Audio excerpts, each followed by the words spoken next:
Tuesday of the 13th week in Ordinary Time. A reading from the book of Genesis. As dawn was breaking, the angels urged Lot on, saying, "On your way, take with you your wife and your 2 daughters who are here, or you will be swept away in the punishment of Sodom."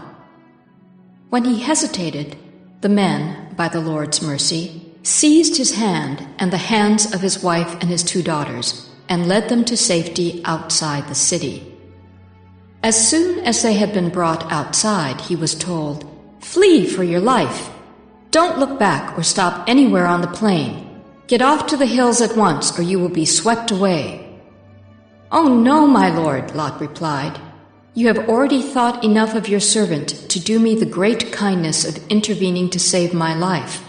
But I cannot flee to the hills to keep the disaster from overtaking me, and so I shall die. Look, this town ahead is near enough to escape to. It's only a small place. Let me flee there. It's a small place, is it not, that my life may be saved?" "Well then," he replied, "I will also grant you the favor you now ask. I will not overthrow the town you speak of. Hurry, escape there. I cannot do anything until you arrive there. That is why the town is called Zor." The sun was just rising over the earth as Lot arrived in Zor. At the same time the Lord rained down sulphurous fire upon Sodom and Gomorrah from the Lord out of heaven. He overthrew those cities and the whole plain, together with the inhabitants of the cities and the produce of the soil. But Lot's wife looked back, and she was turned into a pillar of salt.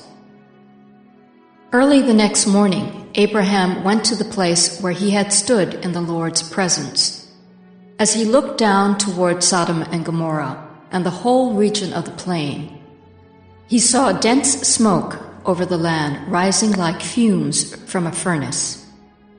Thus it came to pass, when God destroyed the cities of the plain, he was mindful of Abraham by sending Lot away from the upheaval by which God overthrew the cities where Lot had been living. The word of the Lord. The responsorial psalm. The response is, "O Lord, your mercy is before my eyes. Search me, O Lord, and try me. Test my soul and my heart. For your mercy is before my eyes, and I walk in your truth. O Lord, your mercy is before my eyes.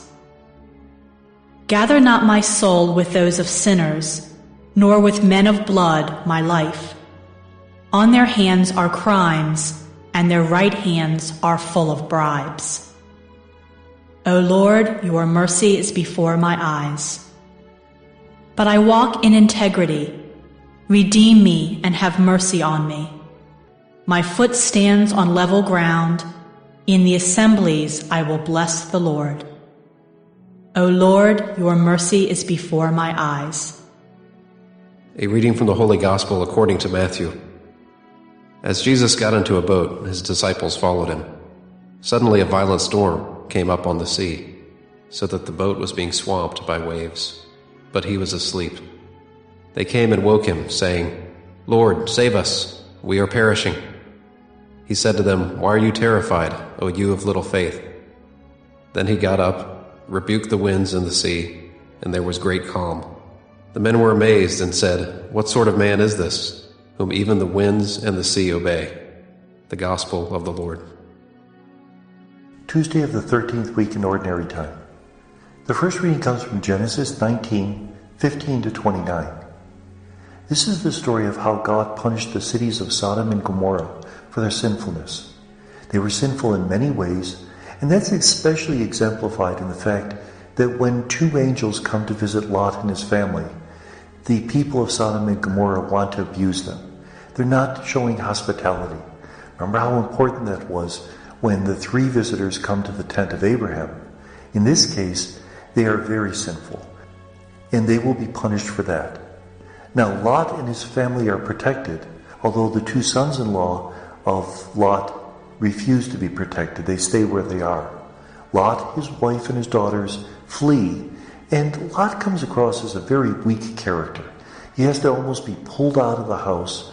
He's being led to freedom, being led to safety, and he has to bargain with the angels. Oh, it's too far to go. Can't we just settle over here? Lot does not come across as heroic and generous as his uncle Abraham. Lot's wife is turned into a pillar of salt because she looks back at the destruction of Sodom and Gomorrah when they had been ordered not to. Now, what is this story about? Most probably it's an etiology for the fact that there are pillars of salt along the Dead Sea that look as if they could have been a person in some previous age. So in order to explain it, the people of that area came up with an explanation for why it looks like a person. However this story began, it is a warning that we have to look forward. We have to put the past aside in order to live in the freedom of the present moment and the hope of the future. The Gospel comes from Matthew 8:23 to 27.